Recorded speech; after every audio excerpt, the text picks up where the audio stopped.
En fait, on dit remplacer la force physique humaine. Il faut comprendre un peu politiquement ce qui se passe. On parle de la révolution industrielle et on dit, c'est formidable, la vapeur a remplacé la force humaine.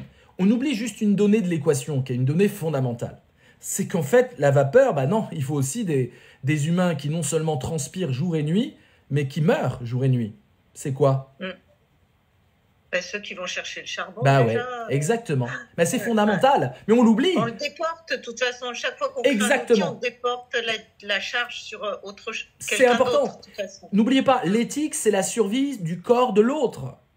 N'oubliez pas ça, c'est politique l'éthique, la survie du corps de l'autre. Et du coup, on nous dit formidable, la vapeur fonctionne, mais la vapeur, pour la faire fonctionner, il faut aller dans les mines. Et vous savez très bien que c'est des vies entières d'esclavage, hein, tout simplement, qui sont avec des explosions, des morts, enfin c'est une boucherie ce qui se passe. Et avec un management extrêmement militaire, hein. Je veux dire, ça rigole pas.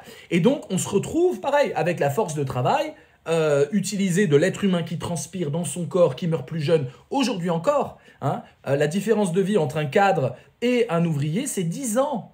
10 ans. 10 ans de vie en moins, mes amis. Ça veut dire quoi? Ça veut dire que quand je vous dis l'éthique, c'est la vie de l'autre, c'est clairement qu'un ouvrier, je ne parle même pas, il y a 2 morts par jour d'accident du travail.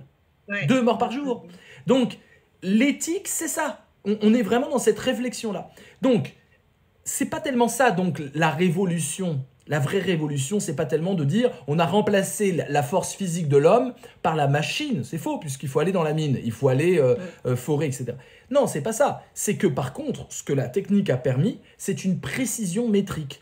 Une machine à tisser, c'est la précision. On sort du flou, on accélère les cadences évidemment, mais on sort du flou. C'est précis, on a des rendements et on peut mettre en place une logistique extrêmement précise, on peut calculer les flux et ça donne l'entreprise moderne, c'est-à-dire la vie de tout le monde. L'entreprise moderne, c'est la vie quasiment de tout le monde, à part quelques artistes qui survivent et quelques personnes qui ne sont pas dans une entreprise.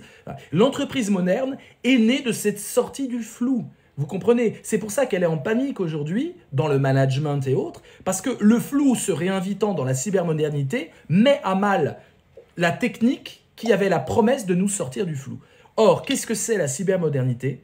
C'est la remise en flou du monde. Les hautes herbes de la savane reviennent aujourd'hui. On ne sait plus de quoi on parle quand on parle à quelqu'un. On est obligé d'aller sur les réseaux sociaux pour comprendre qui il est. L'avoir en face n'est plus suffisant. On est dans des avatars, on est dans un monde de pseudonymat, d'anonymat.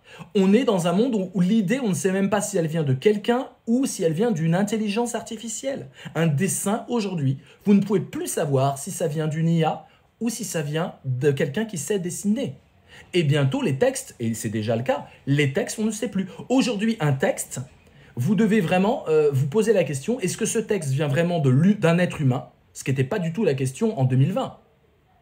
Mais en 2024, n'importe quel texte, on peut se poser la question s'il n'y a pas eu la participation d'une intelligence artificielle. Et donc c'est le flou, c'est donc le flou. Jusqu'à l'auteur. L'auteur A majuscule, qui est quand même le symbole, en tout cas occidental, de celui du démiurge capable de création, eh bien l'auteur, aujourd'hui, on ne sait plus qui il est vraiment. Qui il est vraiment.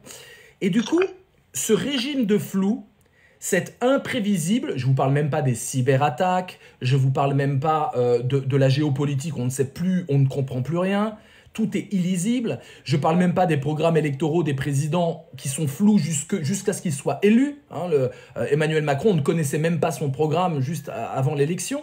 Donc c'est un flou accepté et c'est un flou performant. Notez bien ça, ce n'est pas un flou qui nous dessert, ce n'est pas un flou qui nous handicape.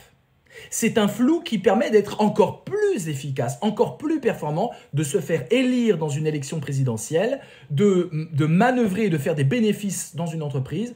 L'imprévisible devient un régime constant, donc la crise permanente.